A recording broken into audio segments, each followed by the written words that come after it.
Okay, dear colleagues and friends, I think it's time to start our panel, Eastern Dimension of EU Actorness. My name is Ilkka Liikanen. I'm from the University of Eastern Finland and I'm chairing the panel. The panel is based on a work of a research project called the Northern Dimension of EU Actorness, which is funded by the CONEF Foundation and carried out by researchers from University of Eastern Finland and Russian Academy of Science, Moscow. Today we are joined by scholars from other Eastern Central European countries and broadening the scope of discussion. In the first, we have two panels, or two sessions in this panel. The other one is starting 5 o'clock in Hörsaal 15, lecture hall 15. And we have three presentations in this first session. One paper is left out, the last one in the program. So we have a bit more time, but about 20 minutes each speaker, and we have commentator Victor Conrad from Carleton University, Ottawa. So 5 minutes maybe for Victor. And the basic starting points of the project and the panel are related to this concept of actorness, with which we want to take distance from maybe particular fixed notions of the international role of EU as an actor. Also in the study of border studies, it's rather common to refer to the EU as a special new kind of international actor representing new notions of sovereignty, borders, territoriality, and well, sometimes contrasting Russia to this as an old kind of international actor fixed on spheres of interests and buffer zones and so on. So we want to study these roles of the major players, but looking at it from different layers, European, national, regional, in a way actors' perspective, and this through this contribute and to broader discussion of the international roles of EU and Russia. And without further ado, I invite the first speaker, Professor James Scott from the University of Eastern Finland. And please, James, the floor is yours.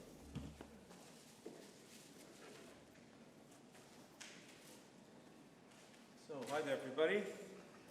I'm going to start off these two sessions with kind of a general presentation that is, you could say, in a way cumulative, because it summarizes some of my own personal observations about the EU as a political actor, as an internationally effective or not effective political actor. Particularly with relation to this policy called the neighborhood policy, which has been in place around, 15 years, since 2003-2004, originally known as the Wider Europe Initiative, but then was refashioned into a complex neighborhood policy. And the main reason for developing this initiative cum policy was to give the European Union's common foreign and security policy an actual structural existence, and also to improve the prospects for cooperation with third states that were somehow left on the margins at that borderline between EU membership and aspiration to EU membership. So those states that after the Big Bang enlargement, in the 2000s, were kind of left at what seemed to be some semi-permanent borders of the European Union, and they haven't really changed that much since the 2004, 2007. Yeah, and the question is, to what extent is the neighborhood policy still viable? I mean, that's a very legitimate question given the present geopolitical mess we seem to be in, and also the internal political messes, crises that the EU is dealing with. So to what extent can we actually speak of EU actorness in the sense of an ability to act with some efficiency, with some impactfulness, so to speak, on the world scene? Is the EU actually in the position to realize its dream of being a force for good in the world and being a stabilizing political actor in terms of a wider understanding of security, a human global security? So I'll start off by saying that answering this question is not easy, because it also depends from what perspective you're looking at the EU and its actorness. And it also depends on what discipline you come from. Whether you're a critical geopolitics scholar, a political geographer, somebody who's really embedded in IR, even if it's critical IR, or people who look at it from a more cultural, social perspective. What I'm going to try to do is basically summarize some of the arguments that I have developed as a geographer and thinking in terms of critical geography, trying to find a way of interpreting the European Union as a political actor. How to interpret it? Number one problem that we face is that the EU is not your traditional political actor or security actor. It does not have an army, so to speak, at its beck and call in order to forcefully act in different regions of the world. It might have peacekeeping missions, which are built up by member states, made up by soldiers from member states in cooperation with the United Nations forces, but itself does not have anything like a standing army, nor does it want one in that sense, at least in my understanding of the European Union. The EU's political identity is more of a soft power actor that acts through non-violent means in the best of cases. So that also means, however, that the EU does not have an unambiguous interest-based geopolitical identity. If we go back to realist understandings of the international system, states can define national interests and thus can define a clear geopolitical strategy. The EU has a problem that it cannot define a clearly nationally defined set of interests. It has to develop a more values-based kind of approach to geopolitics, which is also rather unorthodox. The EU itself is a hybrid composite polity. It has an executive, it has a legislative, it has the member states, but it's not really a functioning superstate, as some people were thinking it might become, maybe at the millennium, this federal superstate of the EU. It's not there yet, and who knows if it ever will come to be. So here again, it does not have that coherence or that kind of a political cohesion that a traditional nation state enjoys. Can the EU provide new geopolitical models of action that are based on multilateralism, sorry about that, a typo, and sustainability? And particularly if the what I would call the pseudo-realism of zero-sum geopolitics seems to be striving for hegemony. Nobody seems interested in interdependence anymore or facing up to the reality of interdependence. It's all about independence. multilateralism is being attacked by all sides, and not the least by a specific gentleman who is now in Brussels with NATO telling everybody that they should, well, please go to hell and let America be great again. But I'm not going to digress on that. I'm just saying that the overall context for the development of EU activeness is at this point in time is a very complex one. So to go, let's a bit further in these arguments about the EU, and it really is about the quandaries the European Union finds itself in order to develop this project of neighborhood, which has been suffering a number of setbacks. And of course, the Ukraine, the annexation of the Ukraine, and the aggressions in eastern Ukraine have not torpedoed, for example, the Eastern Partnership, which is a part of the neighborhood policy altogether, but have, let's say, dampened expectations of what the EU can achieve east of its borders. And the question is, does it even have a geopolitical role? Before I get to that question, a more general one is that the EU itself is also kind of a contradictory political body, because it embodies basically the dilemma of liberalism. Liberalism is not a religion. It has not reached that state of purity and nirvana that it is true, absolutely true to its values.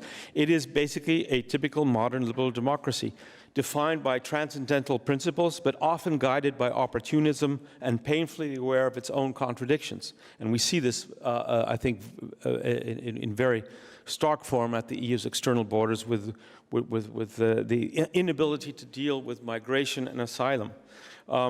So EU is conditioned by a constant tension between an attempt to make borders kind of not matter, not disappear, let's say, but not matter in interstate, intercommunal relations, and thus overcome national particularisms. But at the same time, the EU needs to also give the impression that it's contributing to a sense of national local control, that the EU is actually a partner in a multi-level practice of securitizing the European Union in terms of making people think that we live in a more or less stable, prosperous union. And then the populist challenge that the EU is facing, which really is about borders and national identities, is challenging this very complex balance between spiritualizing and securitizing borders. For example, constant attempts from Hungary, Poland, other right-wing groups, Eurosceptics, to downsize and downscale the European Union and to prevent, let's say, the emergence of a new empire. I mean, this is Orban Viktor's, we don't need a new Moscow, a new empire. We already experienced that in the socialist period. What we need is a national European Union, an EU made of sovereign nation states that protect their borders. This kind of thinking, this kind of political discourse, of course, frustrates also greater international activism. And this is also the case with the Ukraine. So the future of the EU as an international actor. Here I might be, excuse me if I might be repeating what I've said, but we can identify certain things that identify the EU in terms of its geopolitical identity. I think it's unequivocally a supporter of the international system, and that's just why it wants to work with the United Nations organizations and other institutions, even civil society organizations that operate at a more global level, developing agreements, conventions, mechanisms to improve the prospects for global governance in different areas. And this is not just about security in the traditional sense, it's also about health, development, in the environment, etc. It's a new regionalist promoter of multilateralism, cooperation, and transboundary governance practices. And it's pragmatic, idealistic liberalism rather than realism.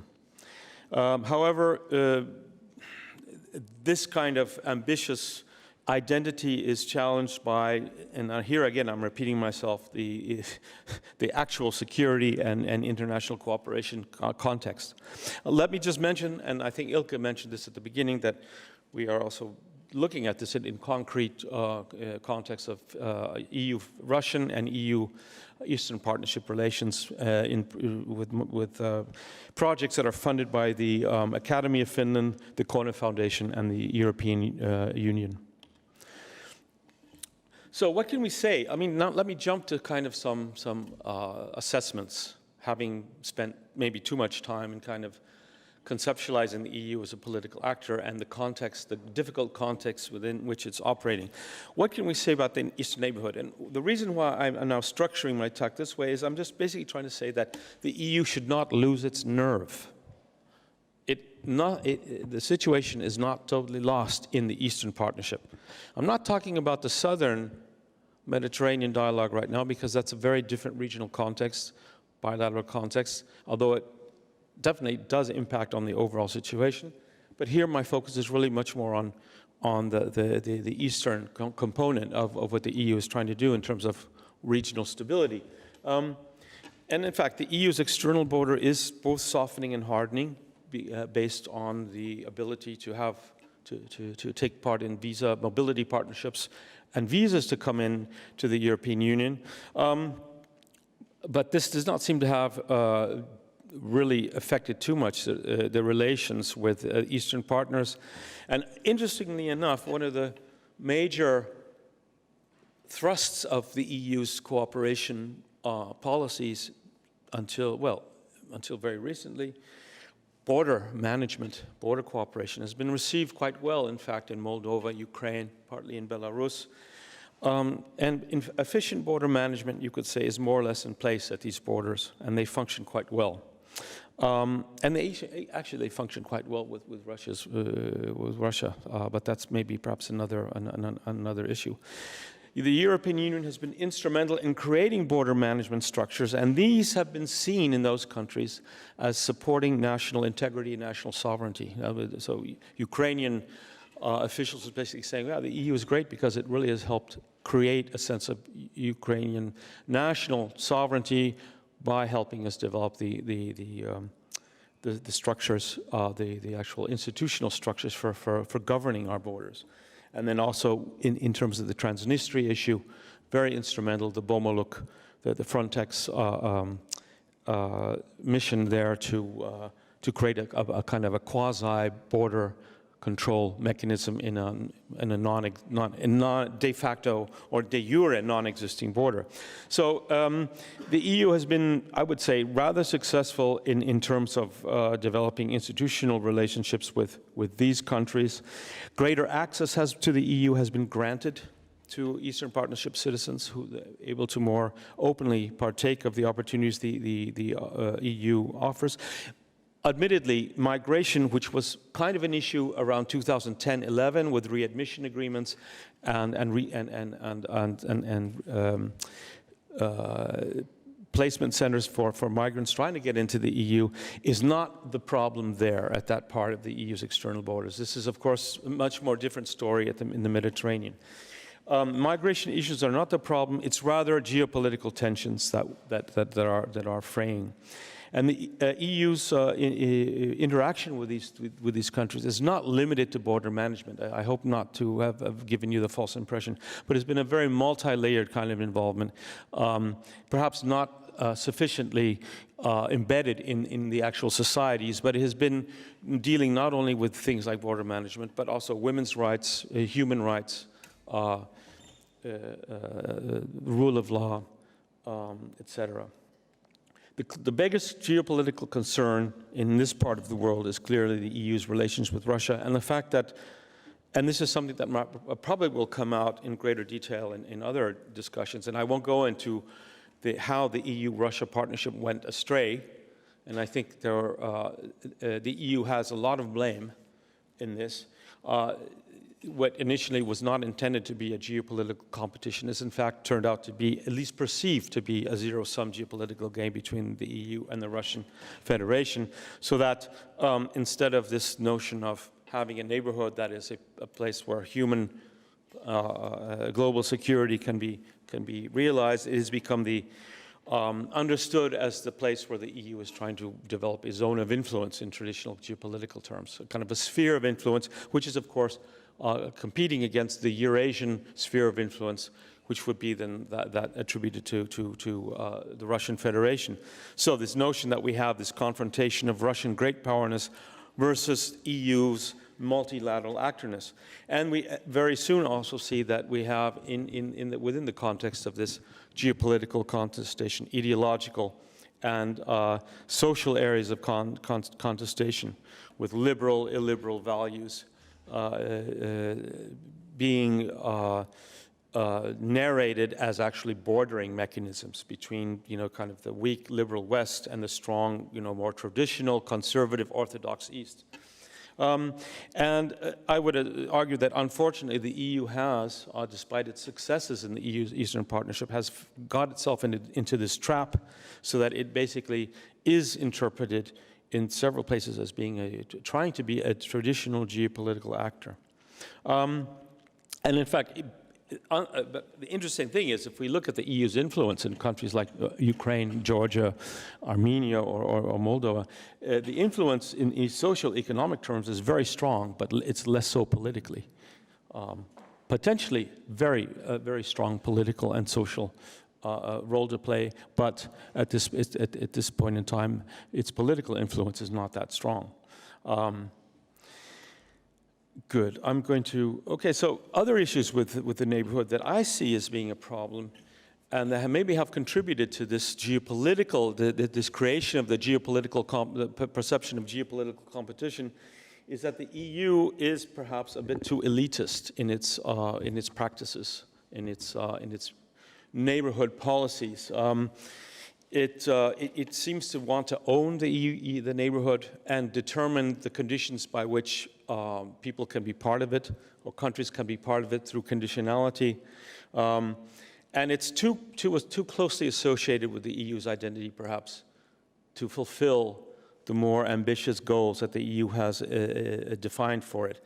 It has a rather elitist status approach in dealing with partnership or neighboring states, and this is particularly the case in the Mediterranean, but it's also the situation in Eastern Partnership, where the EU tries to directly interact with political elites, parties, and neglects grassroots civil society organizations that are the ones who are really pushing community agendas of social development.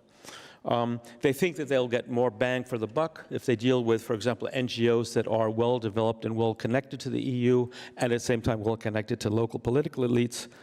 They know that money will be used in a good way if they put their money on these groups, rather than taking the risk of working with less well organized but more, let's say, representative groups working at the grassroots level. Also, the fact that there's very highly selective politics of visibility in terms of the neighborhood, who is important, who is not. But I'm not going to get into the details of this because time is running out.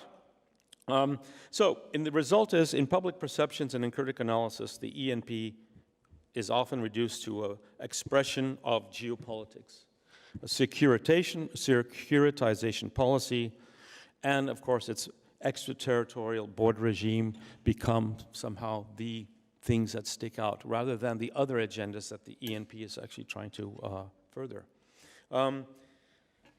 And this is where I would say the EU should not lose its nerve. It should try to develop the ENP, but it has to kind of focus on the ENP in different ways.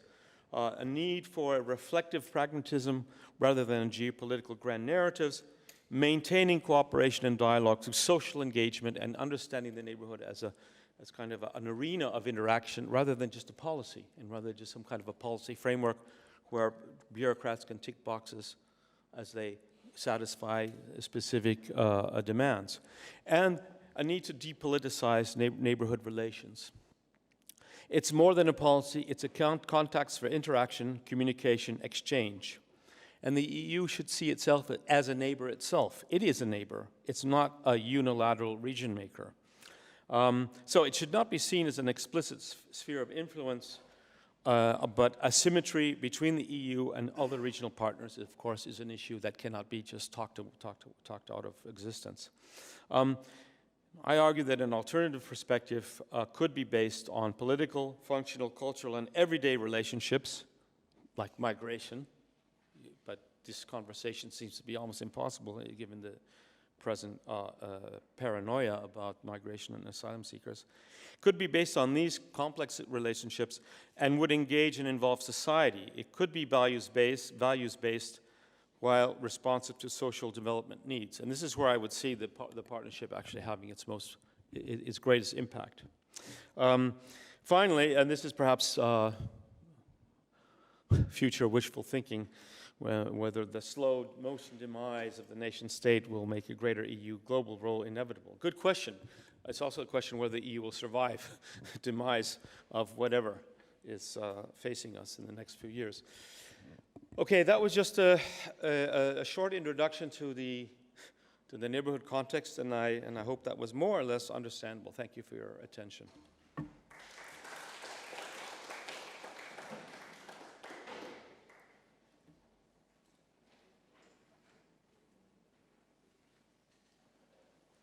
Thank you, James.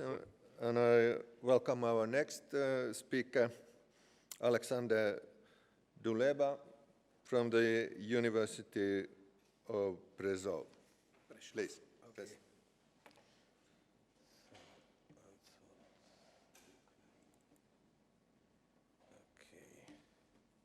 Okay. Oh, it doesn't work? I don't know.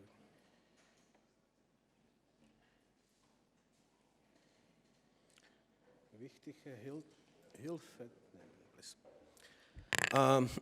Dear Professor Likan and Professor Scott, distinguished participants, it's really my big privilege to speak at this very interesting panel and to add maybe some insights from the research we are doing within University of Prešov. Actually, so I'm going to speak about the potential limits of Ukraine's association with the European Union.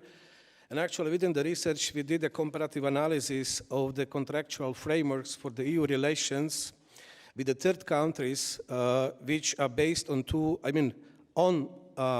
economic integration, but no political membership. And so so we are doing this research within the project. This is a brief information of the project, impact of the EU-Ukraine Association Agreement on the Slovak-Ukrainian cross-border cooperation. And I'm really very happy that I can speak at the panel with colleagues from University of Eastern Finland, because actually we apply the methodology you invented and applied during this Ex-Linea project in order to get comparative research outcomes with the other sections of the EU external border and especially conditions for the cross-border cooperation. So what I'm doing within the research, within this research project is that actually I'm analyzing the supranational level EU-Ukraine relations as a framework for the cross-border cooperation. So very briefly about the methodology. I think I will not repeat what has been already said by Professor Scott when it comes to the characterization of the EU as an international actor. I would like to mention that actually, the research is based on the conceptualization of international actors of the EU, but also on the conceptualization when it comes to the differentiated integration, and also the extended and externalized governance of the EU. And actually what I will present here, this comparative analysis is based on two main indicators elaborated by Sandra Lavaneks. The first is a range of harmonization, because actually the contracts which we do research and try to compare is first the EEA countries, the contractual framework between the European Union, Norway, Iceland, and Liechtenstein, the European Economic Area agreements. Then the Turkish Customs Union, you know that since 1995, Turkey has this Ankara agreement, which means that in selected sort of the commodities and products, Turkey is a part of the European single market.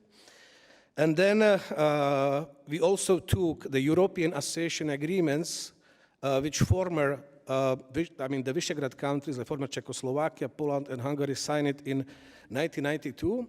Then the stabilization and association agreements signed between the European Union and the Western Balkan countries. And so this is the and Swiss model, because Switzerland has very specific relationship with the European Union. They do not have one contract, but actually more than 120 bilateral contracts with the European Union. This is a very specific case.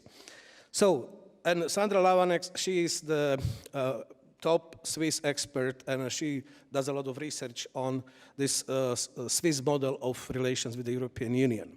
So, actually, those two main indicators, so we applied, and I will present the outcomes of that. But I have some maps before I will go to this comparative table with the research, sort of the outcomes. And still, let me elaborate briefly on the EU actorness.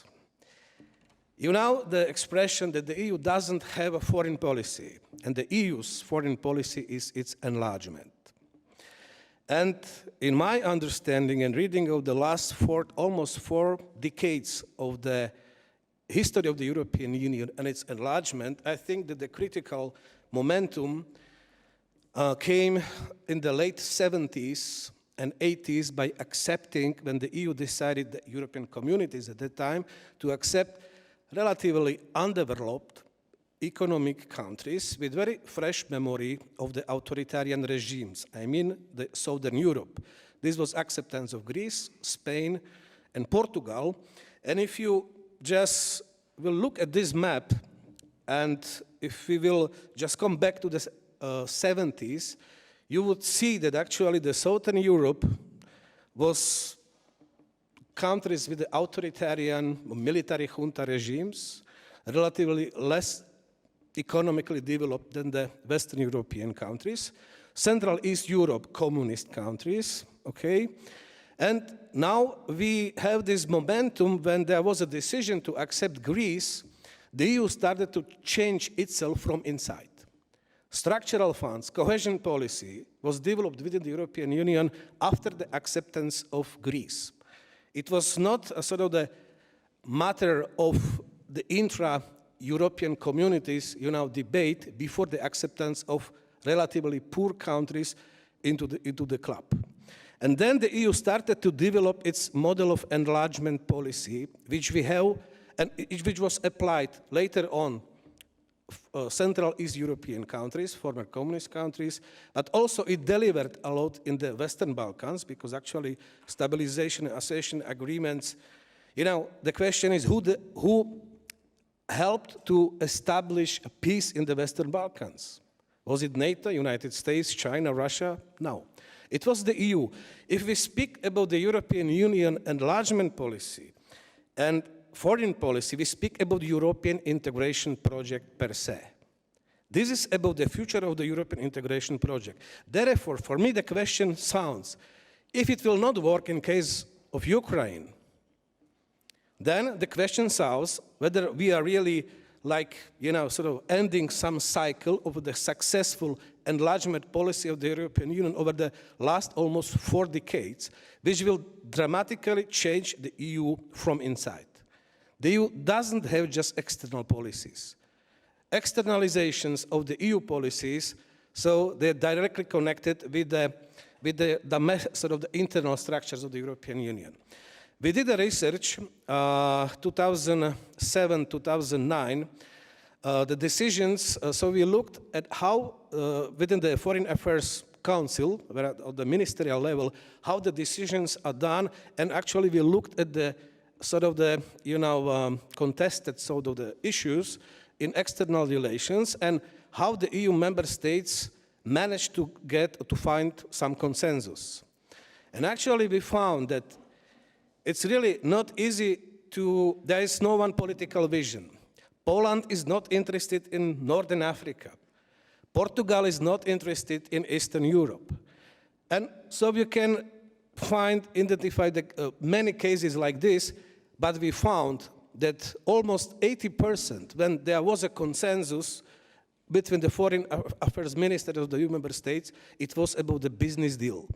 If we can manage to have a contract which will include export of the EU acquis communautaire, which will expand the single market, then Portugal can support the Polish sort of the political vision or interest in Eastern Europe, and vice versa, Poland can support Portugal in the interest when it comes to Northern Africa, etc. And this is, if you will just pick together the mosaics of the last 40 years, you will see that actually this is like, machine on expansion of the single market. But the crucial, I think, if you want to understand the EU actorness, including in Eastern Europe, we have to understand, this momentum with acceptance of Greece, Spain, and Portugal in the 80s, because this was the born of the sort of the present EU as an international actor we have. And actually, you have the same schemes, the same sort of the models, for the contracts and relations with the third countries. They're simply, repeating, the model invented in the 80s. So it's not about the end of the Cold War, but for the European integration project and the EU as an actor in Europe, it's very important to understand how it changed before the single market. 1989 was adopted, and then 1992 became a reality. And this is the map which shows the single market. Okay, so you have this, including Switzerland, Norway, Iceland, Liechtenstein. You have the Western Balkan countries. You have the Turkey with 95 Ankara agreement, and now you have 3. Ukraine, Moldova, and Georgia, 3 Eastern Partnership countries with the association agreements with the DCFTA, Deep and Comprehensive Free Trade Area, parts of the association agreements. I interviewed, it happened, it was 2009, 10, and 11. I interviewed the chief negotiator of the European Commission, who was negotiating on behalf of the European Union, this DCFTA part with Ukraine. I asked him, please tell me, what is the difference between EA agreement and Ukrainian association agreement with DCFTA? He said, everything is there. It's almost, sort of the copy-paste, deal.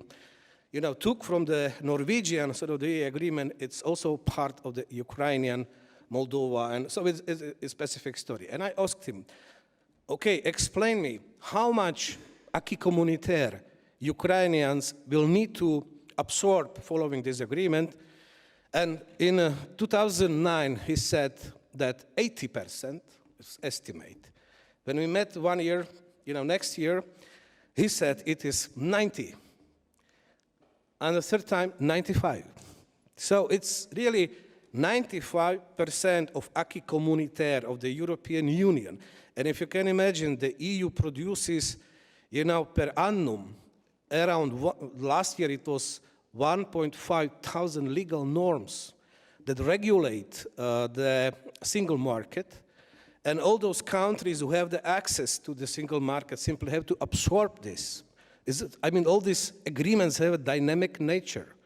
It doesn't mean that the Ukrainians concluding talks on the association agreement, it was still, the Yanukovych government 2011, but it's evolving target, it's changing. So you have to adopt new acquis following the sectoral agreements, you agreed with the European Union. So let me just, you have different map of Eurozone, we have different map of the Schengen area, and this is very nice map because 2004, this was the vision at the beginning of the European neighborhood policy, that the EU will open the single market to those countries who are, like on the map, including Russia, Northern Africa, the southern neighbors, eastern neighbors. As Prodi said, we will give you everything, but not institutions. This was the idea of the Pan-EU project based on the model of the single market, which was developed and brought in the, in the 80s as a model. so that we are very flexible. We want just more business. We can open our market. We can accept that. But you have to harmonize your business environment, economic conditions with the EU acquis communautaire. This is the conditions. You are not members, but you have to accept our laws. You know, this is very, very interesting position. Now, I'm not going to elaborate in detail. So actually, this publication is the first version of this study was already published, and it's available on the website, including this map.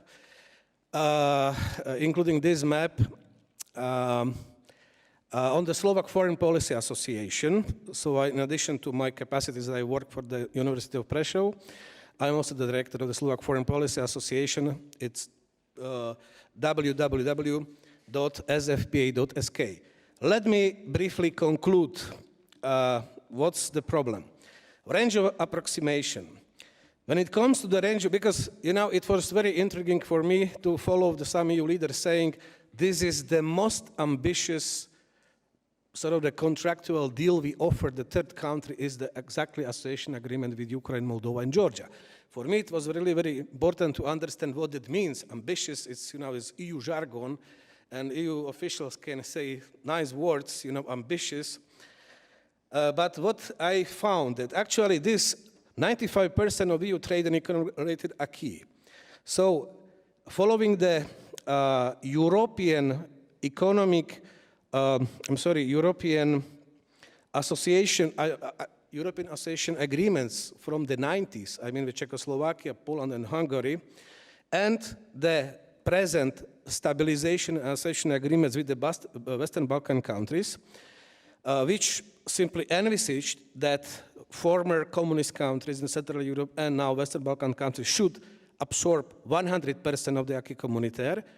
Eastern Partnership agreements with Ukraine, Moldova, and Georgia means 95. And this is an original finding because it is an estimate of the chief negotiator of the European Commission who was negotiating the trade deal with those three countries as a part of the association agreement.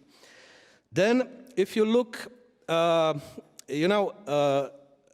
Ukraine's association agreement is really more ambitious than EEA agreement of Norway, Iceland, Liechtenstein, because actually Norwegians, they have very important exemptions. Like you can see exemptions, agriculture, fisheries, customs union, etc., etc. I'm not going now because I do not have time into the details, but when it comes to the range of the approximation, which Ukrainians, Moldovans, and Georgians signed it within this contract, this is the second most ambitious, if you want, the agreement in the history of the enlargement policy of the European Union. When it comes to legal quality, there is a big difference because actually all those agreements have very specific sort of the characteristics, like the most strict regime is included in the EEA agreements of Norway, Iceland, and Liechtenstein because there's a principle of legal homogeneity. That means that the Norwegians, they say sometimes this is a fax democracy. We do not use faxes like now, but that means that if the new acquis is adopted, Norwegians simply have to absorb 100% of the acquis communautaire. In case of Ukrainian association agreement, there's a difference because actually it's more similar to the Swiss model. And in Swiss, you have the model harmonization with flexibility. But as I found, there's a difference between harmonization and approximation. If you harmonize, that means that you absorb 100% of the EU acquis. If you approximate to the EU acquis, that means that you adopt some laws, then European Commission actually will agree, okay, saying, fine, deal is done. It's not 100%. It would be interesting to go into details and to compare the same acquis communautaire transposed to the Norwegian law with Ukrainian law. So we hope that maybe the next research we will do will be focused on that. Okay, this is a very important issue, access to policy shaping. Because I think in the relations between two entities is a normal that if the EU wants the partner country to absorb its acquis communautaire, that even if there is a not political membership, somehow the windows should be open for those countries to participate in the policy shaping or legislating process. And this is a case for EEA countries. Norway, Iceland, Liechtenstein, they have access to the comitology. I mean, comitology committees are established by the council, which represent the member states. And, you know, following the legislating process, you have the ordinary legislative procedure. I took this picture from the official, the side of the European Parliament. Comitology committees are not there. And this is the first stage of the legislating process within the European Union, because before the European Commission initiates new legislation, it should be approved on the expert level by the member states. And Norwegians, you know, and experts from Iceland, Liechtenstein, they have a right, including Turks, and including the 8 bilateral agreements, also experts from Switzerland, to sit together with the EU member state experts and raising the arguments we are in favor, we are against, okay? Nothing like that is possible or open for the association agreements for Ukraine, Moldova. Okay, I will conclude. Okay, the main finding, which I would say that actually what is the main conclusion, is that we identified the largest structural asymmetry in the existing integrative contractual frameworks for the EU relations with the third countries. That means that there is a big gap between a range of approximation with the EU, acquis communautaire, which is really very high, at the same time, on one hand, and the level of institutional involvement of contracting country like Ukraine into policy shaping within the EU. So this is also very interesting finding how this model works since 80s and where we are with the integrative contracts right now. And so this is maybe preliminary main finding we did when we compared all these contractual frameworks, that in the association agreements, you know, the question is whether it will work. If it worked for 40 years, if it will work now under the association agreement. So this is a really big question. And it's also about the actorness and capacities of the EU to remain the transformative power in Europe. If not, I do not want to think what is ahead of us. So thank you for your attention.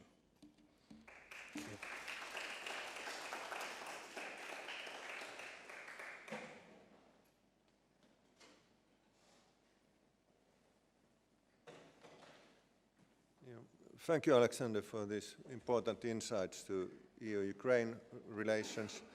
And I invite our last speaker, Joni Virkkunen from the University of Eastern Finland. Joni, please.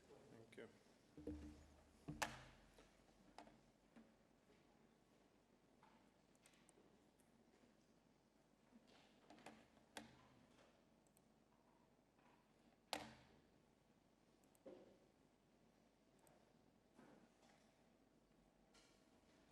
Right. Thank you. My perspective today will be very different from the previous talks. I will go to the concept of the Northern Dimension, and I will be looking at it from a local regional perspective. And I think this will give new perspectives on this EU policy that's have been studied from high political levels, usually. I will give some basic information about the Northern Dimension. Some colleagues will be dealing with that in the next section as well, in a more historical perspective, so I will just refer to that shortly. This is an ongoing project, so we are still doing the interviews. If I look at the, I would say, official definition of the Northern Dimension from the Ministry of Foreign Affairs homepage, it says that the Northern Dimension is an instrument of cooperation between 4 equal partners: European Union, Russia, Norway, and Iceland. Geographically, the Northern Dimension covers northwest Russia, the Baltic Sea region, the European Arctic areas, including the Barents region. The Northern Dimension policy aims to strengthen stability, well-being, and sustainable development in the region by means of practical cooperation. In addition, the governments, universities, research institutes, and business community also participate in the Northern Dimension. So it is a very complicated setting for a policy. It is geographically very diverse. It doesn't really refer to a particular area. It refers to a number of regional committees that can be included in the region.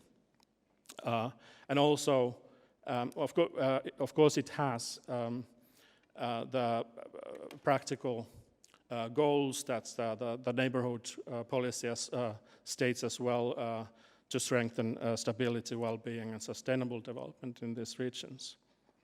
It does not have any financial instrument itself.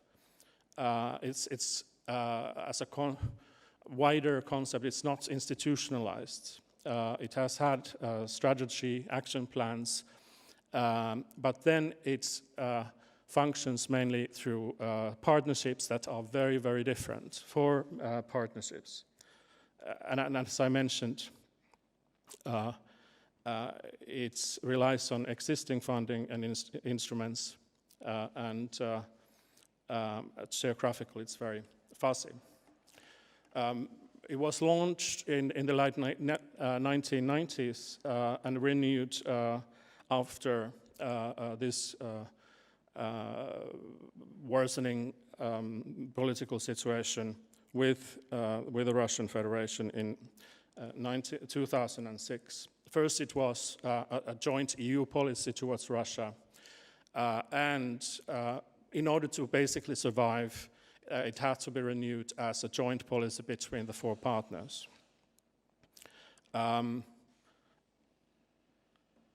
It was to increase security, as I mentioned, in this region, and it was and has been, and in our interviews it comes up very clearly, it is still considered very much as a Finnish project in the European Union, or then projects of former Prime Minister Paavo Lipponen to draw EU's attention to Finland, and to the north, and that was of course important when Finland joined the European Union in the 1990s, and to improve Finnish position in the EU's regional policy.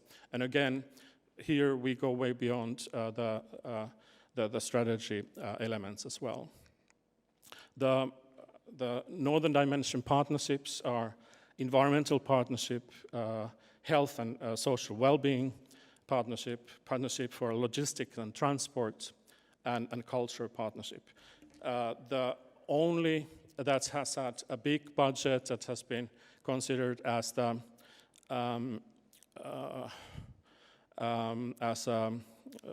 flagship of the Northern Dimension is the environmental partnership with big budgets involving a number of international banks and so on. The other ones are rather small and deal with specific issues and networks of scholars, for example, and practitioners.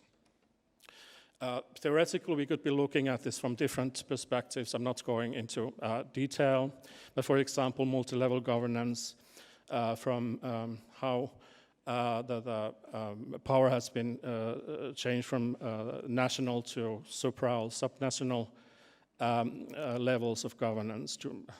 We can look at talk about the post-Westphalian, postmodern, or post-territorial governance. Or we could also be looking this as a multi-vocal character, competing territorialities, varying frameworks, rationalities, and arguments. And here, I think this the approach of the local level comes important. How do they understand the Northern Dimension in the local and regional levels? what policies they actually do when they refer to Northern Dimension. Do they refer to broader political goals of the European Union or the goals of the Northern Dimension? And of course,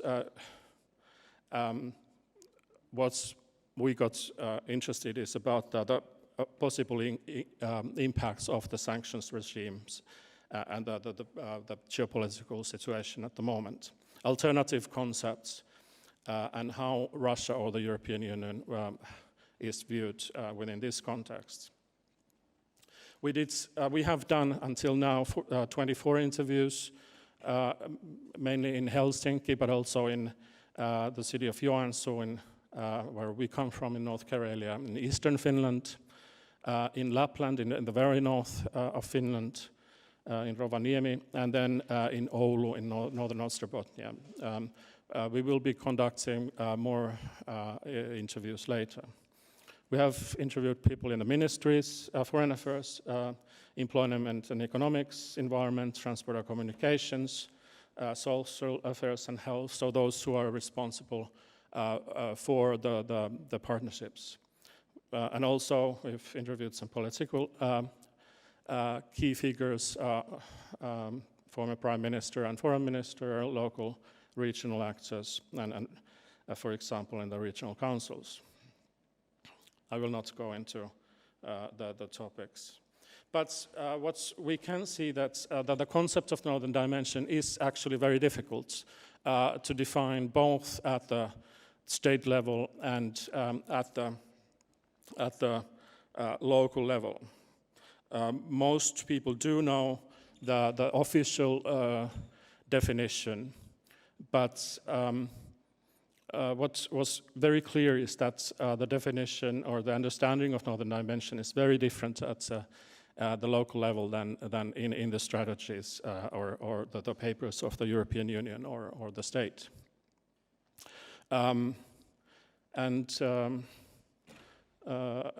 Usually it refers to something that takes place in the north, very fuzzy thing in the north, something that we do with the Russian Federation. So not so much talk about security or sustainability, sustainable development or so. There is a quote. It is what that we cooperate with Russia, what we do in research, but also between cities and in business. That is our perspective. For us, the concept was good as we were looking for contacts in Russia.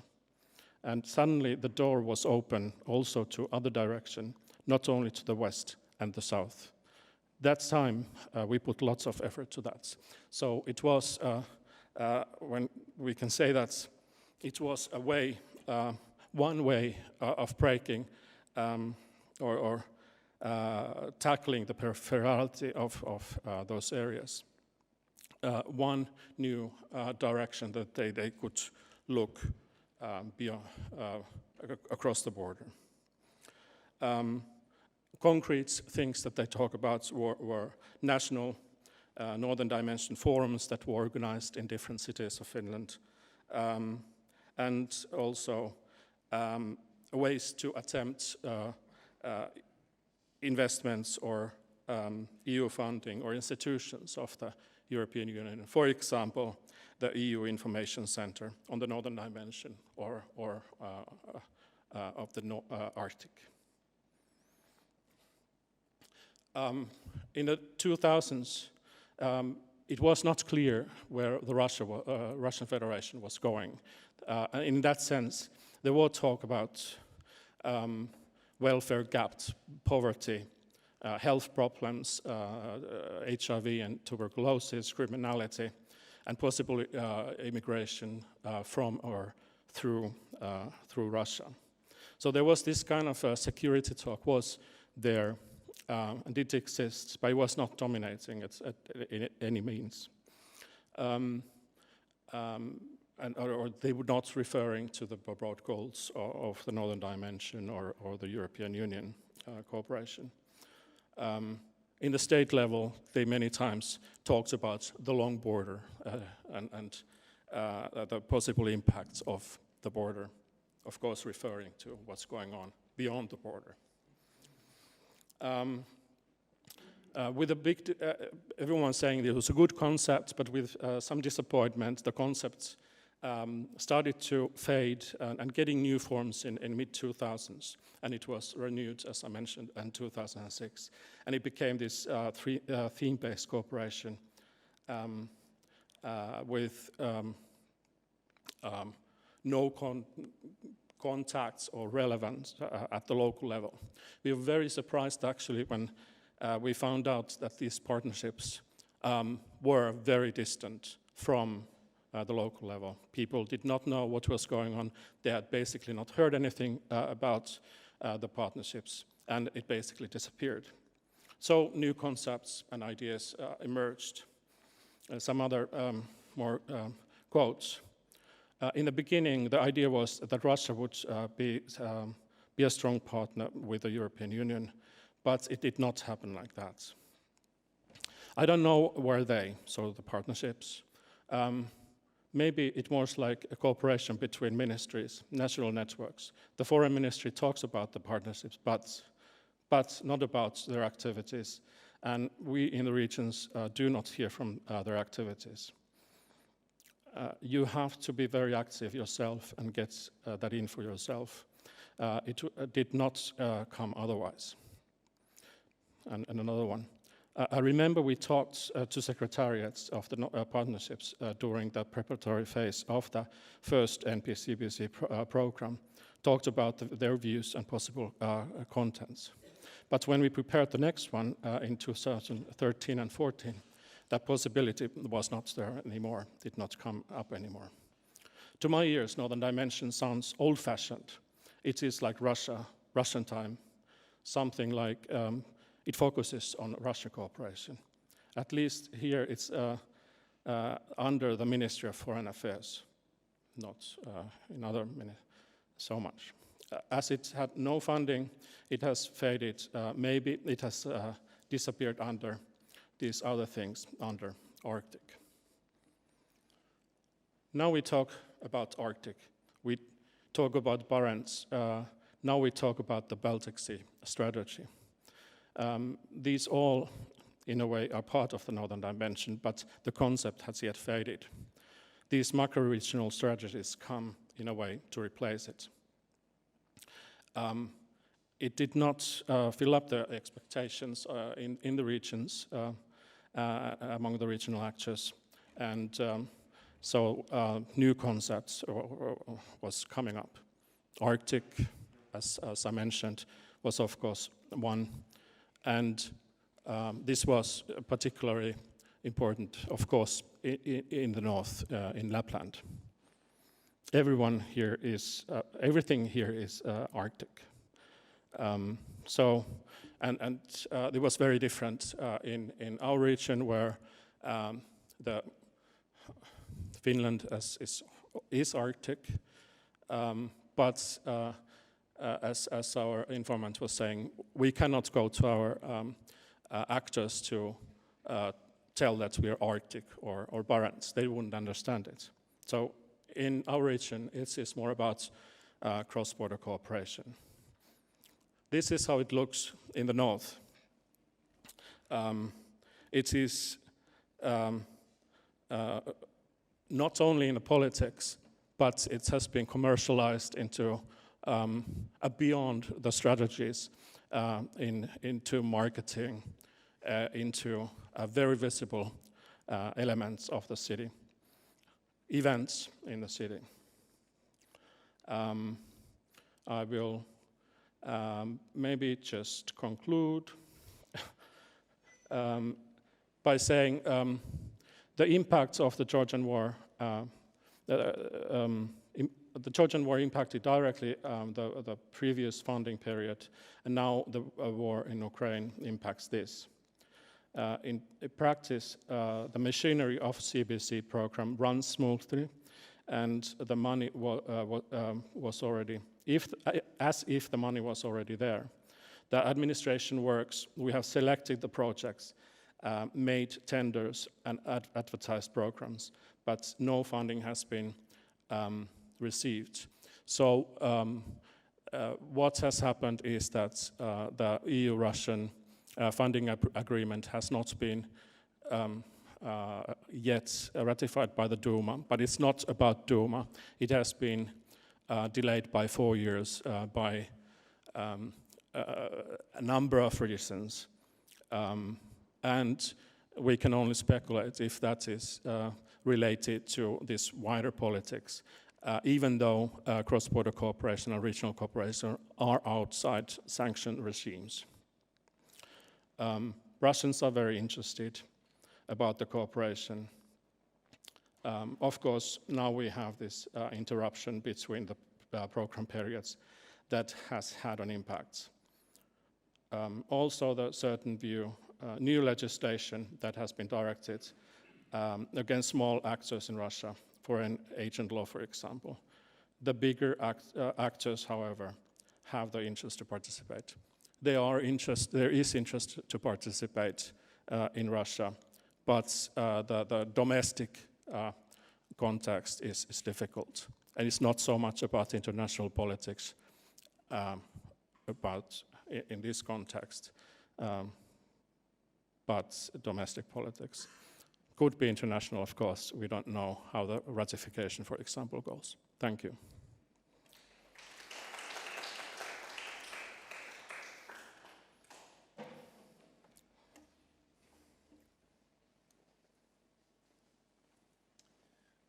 Thank you, Joni, and thanks for all the presentation. Maybe I invite you to sit here while Victor Conrad will present his comments, and we are then able to also answer questions after, when we have good time for discussion after this. So, James, please join us here.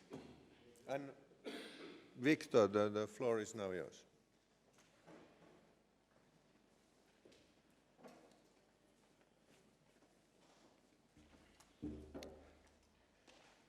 It's an interesting view from here, actually. There's this big room and these little points of humanity throughout it. Yeah. Points of light, definitely points of light. I'm Victor Conrad. I'm from Carleton University in Canada. You might wonder why I'm here. And in this particular panel, I've spent some time at the University of Finland as a visiting scholar, and I've participated in a number of these discussions previously. That doesn't give me too many credentials, but at least I can hopefully make some informed comments on the papers. There were 3 presentations, as we know, and what James has done is to provide us with a very, very effective context for this discussion, not only for this session, but for the subsequent one as well. And I have a few questions. In a sense, I'm going to re-engage with a number of questions that James has already provided, because the answers, I think, are very important, but the answers are very elusive. And the first one that I have, it relates to reflective actorness. This concept, I would like to hear a little bit more about reflective in the context of actorness and where you're getting at with that. Then, of course, there are the 2 leading questions that are recurrent throughout the presentation and throughout this field of inquiry, and that is the EU neighborhood policy still viable? And then, of course, can the EU still act with cohesiveness? I think both of these have been raised, and both of these remain somewhat unanswered because, we need a crystal ball to engage in that. But I'd like to hear a little bit more about those recurrent questions. Then, with regard to the challenges that you've listed, the EU borders both softening and hardening, there's efficient border management in place with regard to several of the countries, particularly Moldova the Ukraine and Belarus, but the problem, of course, is with Russia, and how are we getting there is the question. There's greater access to the EU from the Eastern Partnership. We have migration not being a problem, but the geopolitical tensions essentially taking over in this regard. And again, coming back to Russia as the big challenge with regard to the EU's directions in the future. And this, then, I think, provides a nice segue to the second presentation, which focuses on the economic partnership. So we've got both geopolitics on the one hand and geoeconomics on the other hand playing in this arena.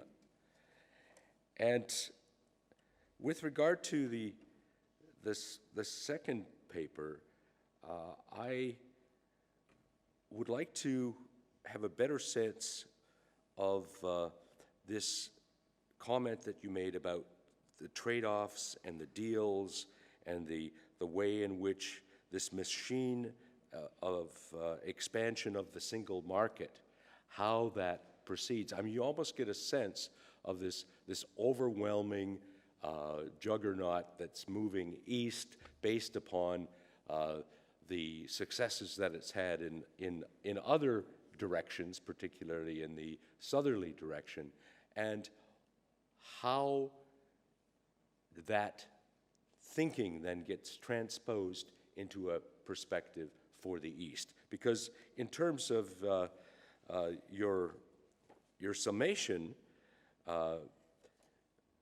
you're suggesting that the EU actorness with regard to economic expansion into the East is fraught with all sorts of problems, all sorts of difficulties that were either not foreseen in the beginning or were not addressed effectively in the policy directions that developed. And so the Ukraine, as you point out, is the second most ambitious of the contractual frameworks. And the Ukraine, on the other hand, has some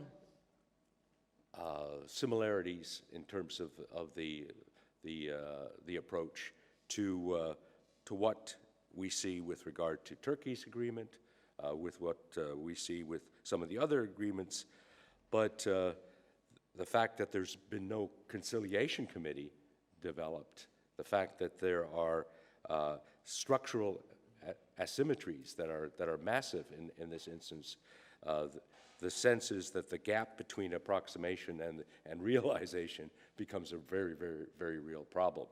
And I guess what I would like to see is perhaps you just addressing a little bit about how the plan went so wrong, how we find ourselves in a situation in which the vision cannot be realized. Even though I get a sense that the geopolitical visions that the EU has, as outlined by James, are a lot more open-ended and amorphous than the geoeconomic directions that the EU has. And so we're caught in a situation in which the geoeconomic and the geopolitical are not aligned, and they're grating against each other in the realization of the vision, the vision with regard to the neighborhood policies. Now, as far as the third paper is concerned, Joni's presentation about the northern dimension of the local regional dynamics of evolving EU actorness. Here we have a theory, in a sense, that was put into effect in the halcyon days of the European Union, the tremendous expansion going on, and the participation of Finland in trying to establish a dimension that would serve its purposes at the same time that it would align with the EU's general plans for development. And I'm kind of interested in this notion that you've underlined and clearly that you are questioning as well, and that is this sense of equal partners. On the one hand, yes, they are equal partners because there's a very careful development of this policy which doesn't allow for inequalities to be emphasized. Yet, on the other hand, are they really equal partners, or was the northern dimension just a dream, in a sense, that really didn't lead to any kind of realization? We know that, in effect, it wasn't realized to the degree that they wanted it to be, but yet, you know, what does equality really mean in this sense? And that, of course, raises the question of metrics. Were there any metrics established for the assessment of the success of, first of all, the elements of sustainability, well-being, stability that you've brought forward? And you didn't talk about metrics there, but I'm just curious as to whether there were any of those. The importance of locality and the importance of subnational governments and subnational entities in the development of this policy is very promising, in a sense, at first, because it does provide access to many of the localities. And if any of you have ever been in this part of the world, you know how important locality is, because that's what you have in many instances, these disparate localities that are not visibly connected in many ways. So the North and this northern dimension then begins to fade, as you've pointed out, and it's been replaced in various ways. And I'd like you to perhaps just comment on the replacement with this concept, this even more amorphous concept of Arctic. You know, how does Arctic really enable us? And then there's, of course, the relationship with the Arctic Council, perhaps, and a number of these other institutional frameworks that have actually had their formulation outside of the EU, and how the EU conception fits in with that. Anyway, I enjoyed all three of these presentations, and hopefully these questions and comments will lead to further discussion. Thank you.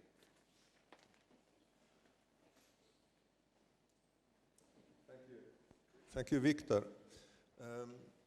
Our time is running out, not fast, but I still think it's a good idea to include also the audience at this point. So if there are immediate questions or comments in your minds, I would gather a couple of questions and, at this point already, or while we all are gathering our thoughts, let's give the panelists first the word. So, James.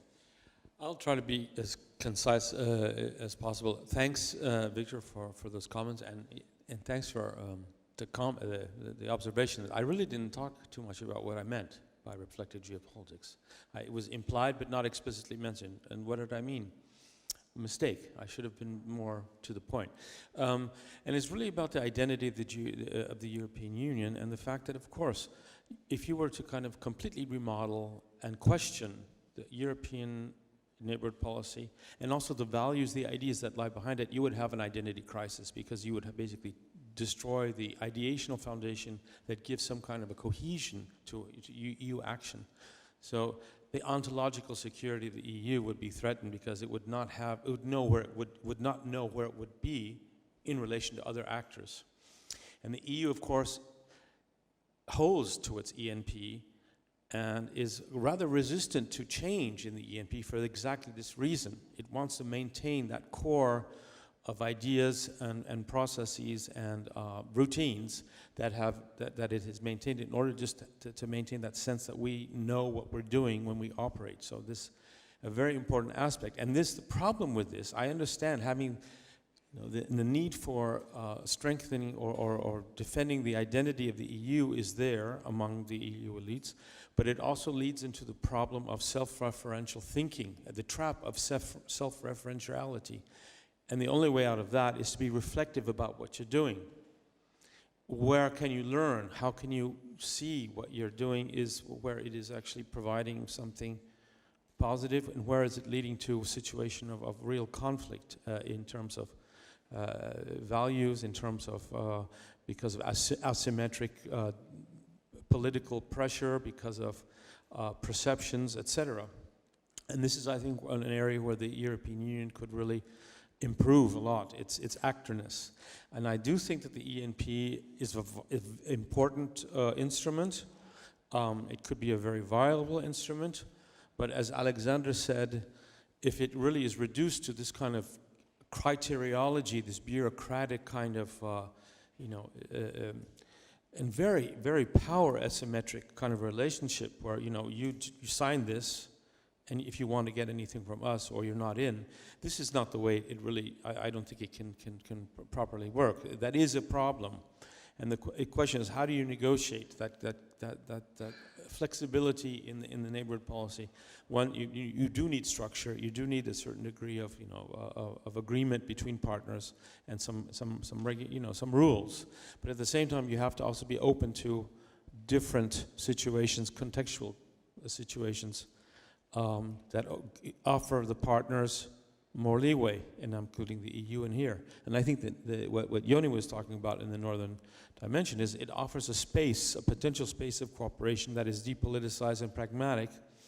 It's not an absolute solution to all of the problems that the EU has in interacting in terms of its very ambitious, noble values, but it's perhaps a potential for the future. So yes, I think that's how I would put this together. Thank you very much for two very interesting questions. They are really very, it's not easy to respond on them in a very concise manner, but I will try. Again, in order to understand what the EU is and what it is not, we have to imagine the political map we have today and what we had at the late of 70s. And the changes and what changed on the map, what is new, it's thanks to the EU.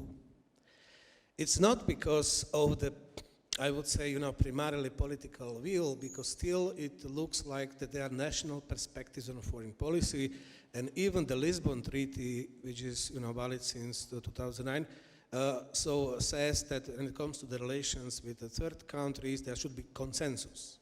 And it's very difficult to find a political consensus when it comes to the external relations. Otherwise, inside the common market, and this is the core of the EU integration, the project, how it expanded, how it evolved.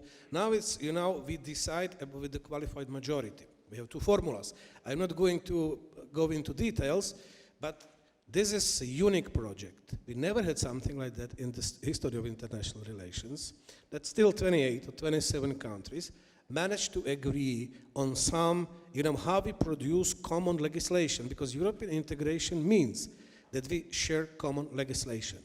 If we can produce common legislation, we are integrated. If we will stop to have this capacity to produce common, then it's the end of the European Union and end of the project. This is the Roma Empire heritage, it's very legalistic project.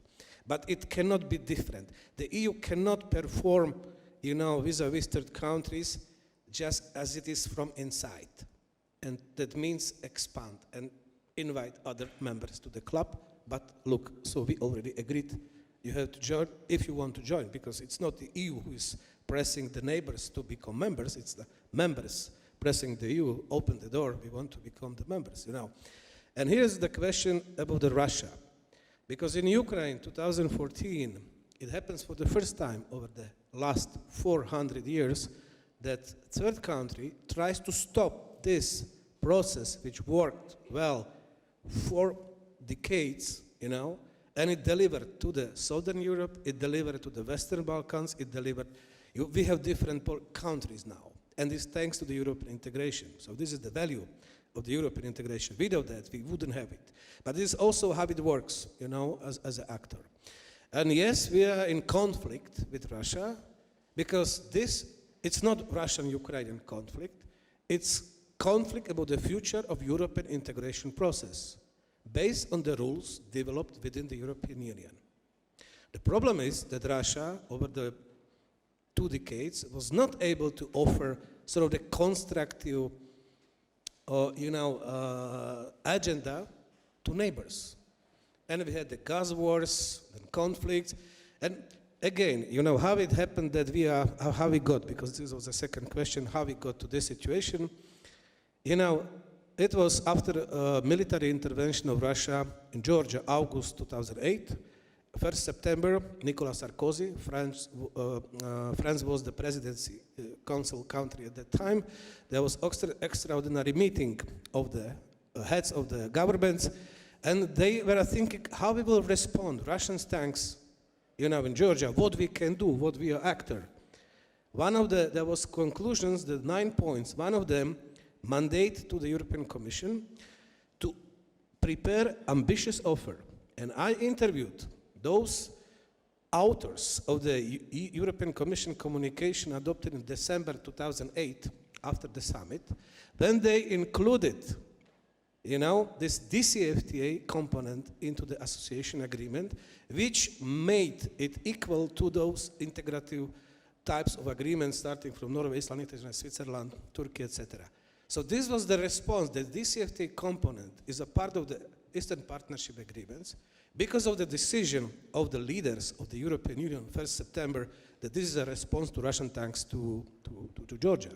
If it would not happen, I'm sure there will be nothing like that. Maybe Poland, Sweden, they would lobby, include that, but I do not think they will be successful. But there was, if you want, the reflective actorness. This is exactly, a good case to show that how reflective the EU is.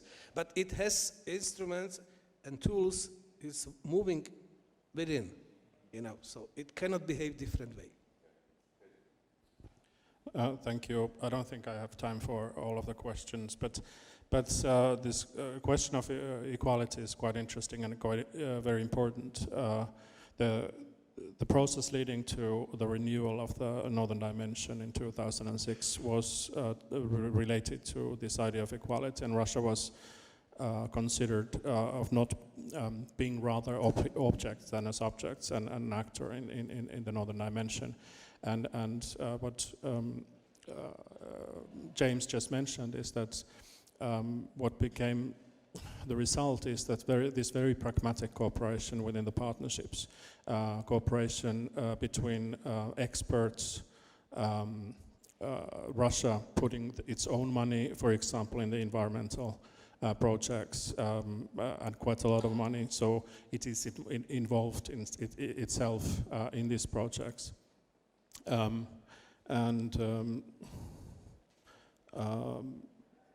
if you look at the projects, it was quite interesting to see that those projects that have been decided, for example, in the CBC Karelia program, that have not received funding because of the problems yet, hopefully soon. Over half of the projects are at the in these last rounds are administered by Russian colleagues. So in that sense, at least in this project level, it has been developing a lot. This of course, this long period of no projects leads into a number of problems. For example, in the capabilities of the actors to build up and run projects. People change. And if you don't have the continuity, it means that you have to start learning again and again, and especially in Russian case where there's big change of personnel, this is a problem. But I still, at least, it seems that they have tackled this problem. I don't know about the Finnish side, but at least. Yeah, thank you. I think we are running over time now, so I just ask you to join me to thank all the presentations and our commentators. Thank you.